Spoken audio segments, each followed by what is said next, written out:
ইলিশ মজুতকারীদের ব্যাপারে কঠোর হচ্ছে মন্ত্রণালয়। চাহিদা অনুযায়ী ইলিশ আহরণের পরও মৌসুম শেষে বেশি দামে বিক্রির জন্য মজুত করা হয়। মজুতদারদের অবশ্যই আইনের আওতায় আসতে হবে হুঁশিয়ারি দিয়ে মৎস্য ও প্রাণী সম্পদ উপদেষ্টা জানান, মৌসুমে মানুষকে কম দামে ইলিশ খাওয়ানোই মন্ত্রণালয়ের মূল লক্ষ্য। এদিকে সিন্ডিকেট ভেঙে ডিম আমদানি বন্ধ করার কথাও জানান উপদেষ্টা। শাহনাজ ইয়াসমিনের প্রতিবেদন। দেশে মৎস্য উৎপাদনে ইলিশ মাছের অবদান প্রায় 12%। মৎস্য প্রাণী সম্পদ মন্ত্রণালয়ের তথ্য বলছে এর বার্ষিক উৎপাদন 5,71,000 মেট্রিক টনে দাঁড়িয়েছে।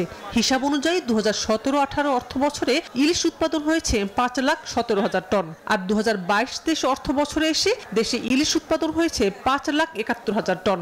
অর্থাৎ শেষ 5 বছরে গড়ে ইলিশের উৎপাদন বেড়েছে 2.5% বেশি।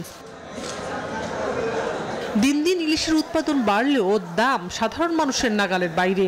এমন প্রশ্নে উপদেষ্টা ফরিদা আক্তার বলেন, এটা মজুতকারীদের কারসাজি, নইলে 1 কেজি ইলিশের দাম 1,000 টাকার বেশি হতে পারে না।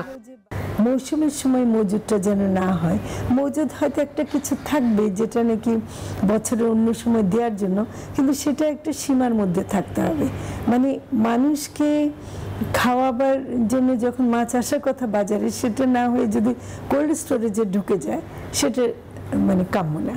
বাজারে মাছ আসার আগেই যারা মজুত করতে ব্যস্ত তাদের বিরুদ্ধে কঠোর হতে আইন শৃঙ্খলা বাহিনীকে নির্দেশ দেওয়া হয়েছে জানিয়ে উপদেষ্টা বলেন, শেষ পর্যন্ত এদের বিরুদ্ধে লড়তে হবে।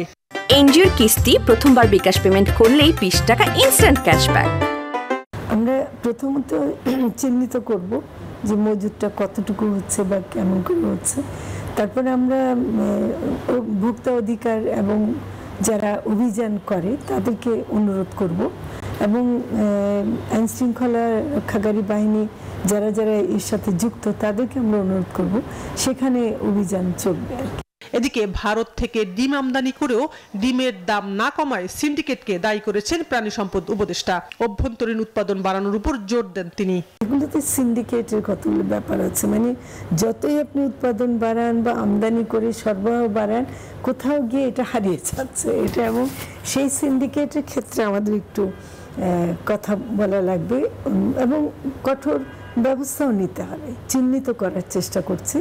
মাছ মাংস উৎপাদনের ক্ষেত্রে হাইব্রিডের বিরুদ্ধে নিজের অবস্থান পরিষ্কার উল্লেখ করে অধিকার কর্মী উপদেষ্টা ফরিদা আক্তার বলেন, প্রাকৃতিক চাষের পক্ষে কাজ করছে মন্ত্রণালয়। কম হওয়াটাও যে সময়। শাহনাজ ইয়াসমিন, নিউজ 24, ঢাকা। বৃষ্টি হয়নি।